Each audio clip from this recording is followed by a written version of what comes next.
প্রিয় দর্শক, আসসালামু আলাইকুম। আপনারা সবাই কেমন আছেন? আশা করছি আপনারা সবাই ভালো আছেন। আজকে আপনাদের সামনে একটি ভিডিও নিয়ে হাজির হয়েছি। অবশ্যই ভিডিওটি শেষ পর্যন্ত দেখবেন। আমরা কিভাবে গাঁদা ফুলগুলো চাষ করে থাকি। চাইলে আপনারাও খুব সহজে এই গাঁদা ফুলগুলো চাষ করতে পারবেন। বন্ধুরা, গাঁদা ফুল চাষ করা একদম সহজ। আপনারা জানেন যে গাঁদা ফুলের অনেক চাহিদা রয়েছে।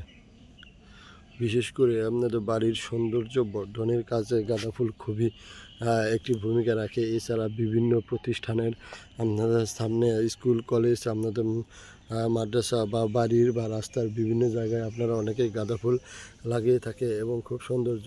এছাড়াও গাঁদা ফুল দেখা যায় বিভিন্ন বিবাহের কাজে আপনারা গাঁদা ফুল গাড়ি সাজানো থেকে শুরু করে বাসর ঘর সাজানো পর্যন্ত এই গাঁদা ফুল ব্যবহার করা হয়। এছাড়া বিভিন্ন অনুষ্ঠানে আপনাদের ফুলের মালা তৈরি করা হয় এই গাঁদা ফুল দিয়েও।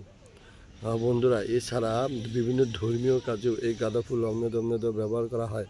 বিশেষ করে হিন্দু ধর্মের বিভিন্ন কাজে এই গাঁদা ফুলগুলো ব্যবহার করা হয়। বন্ধুরা, আপনারা এই গাঁদা ফুল যদি বাণিজ্যিকভাবে চাষ করেন, যদি কোনো বেকার ভাইরা বসে থাকেন, তাহলে এই গাঁদা ফুল চাষ করে প্রচুর অর্থ উপার্জন করা সম্ভব এবং তাদের বেকারত্ব থেকে মুক্ত লাভ করা সম্ভব। বন্ধুরা, তাই আপনারা বসে না থেকে খুব সহজে এই গাঁদা ফুলগুলো চাষ করুন। আপনারা চাইলে বাসার ছাদেও আপনারা বা ফুলের টবেও এই গাঁদা ফুলগুলো চাষ করতে পারেন। প্রথমে আপনারা মাটিগুলোকে একটু গর্ত করে ভালো করে ঝুরঝুরি করে নেবেন এবং মাটিতে জৈব সার এবং রাসায়নিক সার, জৈব সার এবং বা গোবর সার আপনারা ভালো করে মিশিয়ে নেবেন। তারপর আপনারা গাঁদা ফুলের চারাগুলো এনে রোপণ করবেন এবং নিয়মিত আপনাদের পানি সেচ দেবেন। তারপর দেখতে পারবেন যে এরকম গাছগুলোতেই আপনার গাঁদা ফুল এসে আপনাদের গাঁদা ফুল আসবে এবং সেখান থেকে এই গাঁদা ফুলগুলো আপনারা একদিকে গাছে রাখতে পারবেন। এছাড়া গাঁদা ফুল তুলে করে বিভিন্ন কাজে ব্যবহার করতে পারবেন।